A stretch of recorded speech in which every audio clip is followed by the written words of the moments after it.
Remember the good old days when there were all these different rap beefs going on at the same time and like a dozen rappers were getting involved? The lyrical battles were on, especially in New York.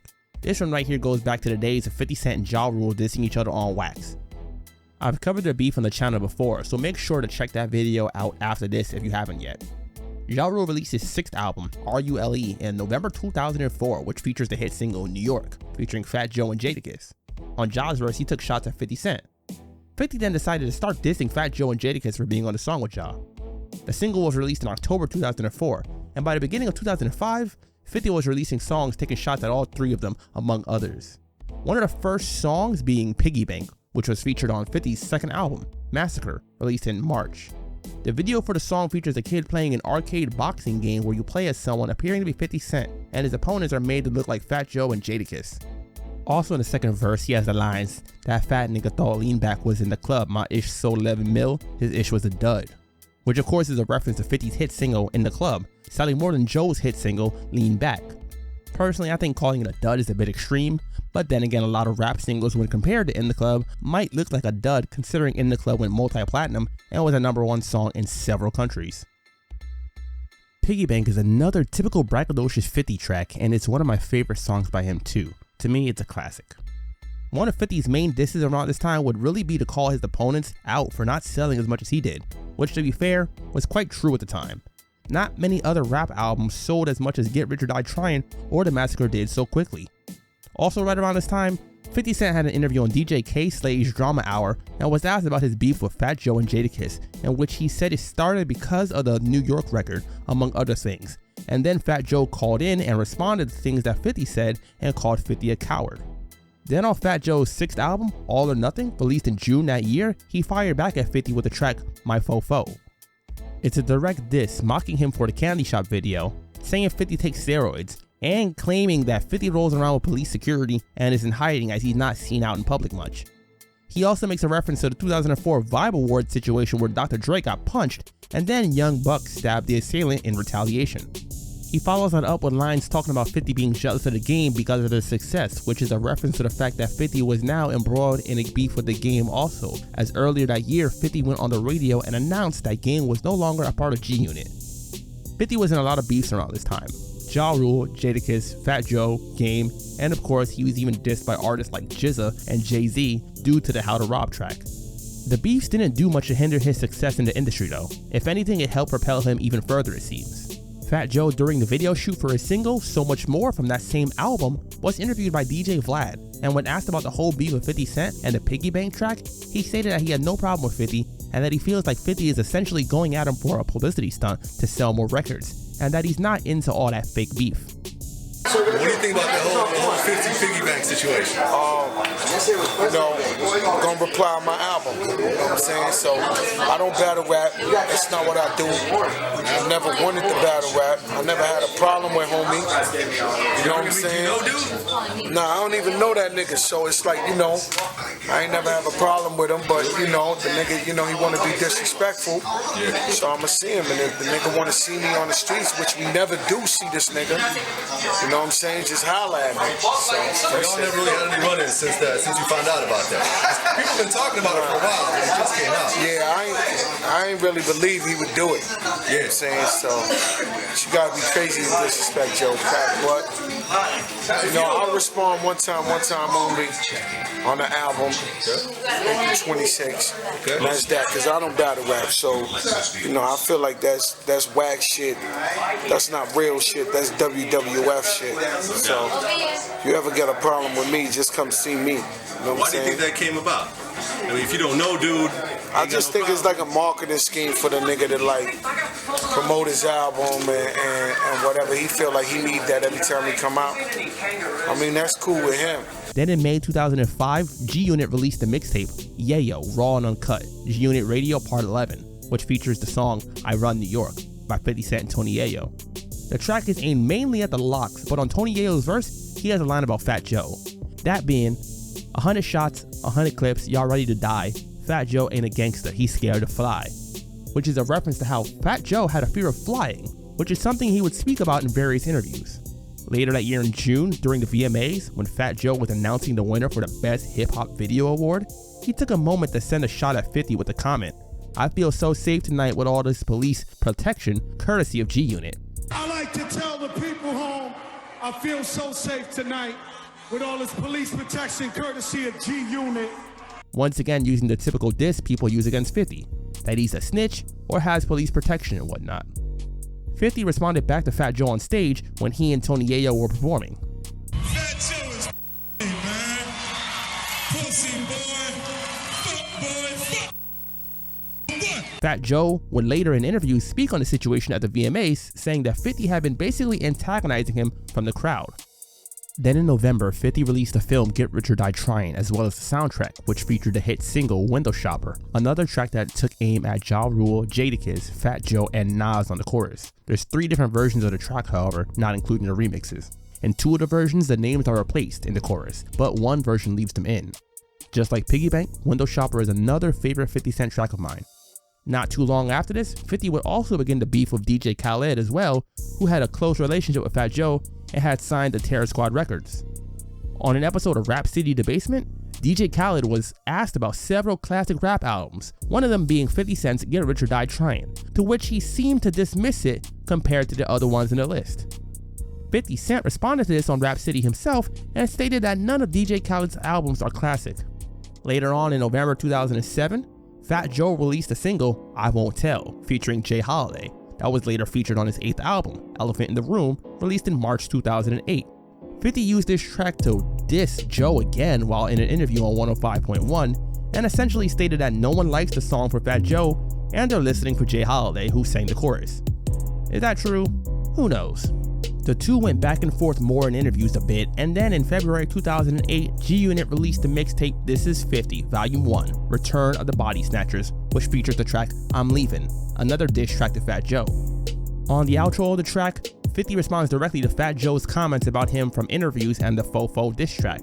Then in March, 50 put out the video, Fat Joe's Funeral, in which 50 is making fun of Fat Joe for his low album sales over a mock funeral for Fat Joe. Kinda similar to what he would do a little bit later with the funeral track that he dissed Cameron on. That beef has been covered on the channel before too, so check that one out after this if you haven't seen it yet. Funny thing, during the video, he makes a comparison between Fat Joe's sales and Rick Ross's sales and gives props to Ross for having the #1 album at the moment, which is funny because he would soon be beefing with Rick Ross also. When Fat Joe released his Elephant in the Room album, G-Unit released the mixtape Elephant in the Sand, This Is 50, Volume 2. In which the title is a reference to Joe's album and his weight. The mixtape cover features a picture of Joe in the sand on the beach. The crew sends shots at Fat Joe on tracks like Hollow Through Him and I'm On It Like That. On the former, 50 has the lines, he don't even speak Spanish, he a fraud, Joe really don't want drama, he a broad, see that cannon? Oh lord, that nigga get to talking to God. On the latter track, 50 makes a reference to Fat Joe's claims of wanting to fight 50 Cent. Then he goes on to diss him throughout his verse and the chorus. Just listen for any mentions to a fat guy. That's pretty much a reference to Fat Joe. What is it with 50 Cent beefing with fat guys though? Fat Joe, DJ Khaled, Rick Ross. Anyways, around this time, Fat Joe hosted a mixtape titled Gay Unit Volume 1, Kill All Rats, which of course is a mixtape full of disses to G-Unit by various artists. Throughout the mixtape, they sent various shots at G-Unit for being snitches. The cover art for the mixtape features 50, Yayo, and Banks shirtless holding each other, once again insinuating that they're gay. Funny enough, when Rick Ross and 50 started beefing, Ross would release a video titled Gay Unit Workouts, which was making fun of G-Unit once again calling them gay. They kinda set themselves up for that with the G in their group name, but how does that saying go again? Low hanging fruit and all? Fast forward to June 2010. Fat Joe releases his 10th album, The Dark Side, and on the intro he sends another shot at 50 with the last line of his verse. And we gonna throw the biggest part is when Curtis died, which you could assume is a response to the Fat Joe funeral video from 50 the year prior. Then shortly afterwards, 50 released another video dissing Fat Joe. This time it was again mocking him for his low album sales, of which 50 would claim is 5K. Fat Joe, in a DJ Vlad interview shortly afterwards, would go on to state that 50 went from selling 10 million records to not even going gold on his most recent album, Before I Self-Destruct, which did actually wind up going gold later on, however. He also refutes the claim of selling 5K and says that he sold 12K and that he's not signed to a major label. He's independent. Did you see the 50 Cent video where he was talking about you recently? Nah, man. Yo, listen, man, I don't pay attention to 50 Cent. He's irrelevant.